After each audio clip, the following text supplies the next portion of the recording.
Hello everyone, here's my latest commission. I thought we'd like to see a work in progress film on this.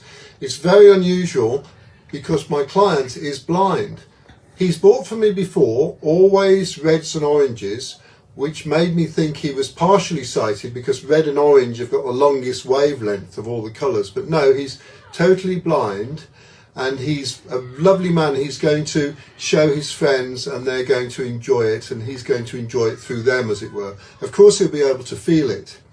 He sends me very detailed descriptions of my pictures, and I couldn't work out why he was doing that. So I asked him, and in fact, he's got an app called Be My Eyes, and he puts the work in progress pictures into the app and gets this detailed description. So that's really nice. And by the way, this is only half of it.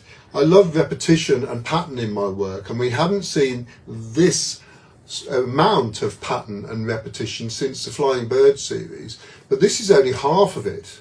So wish me luck as I continue working my way down all of these beautiful quails. That's it.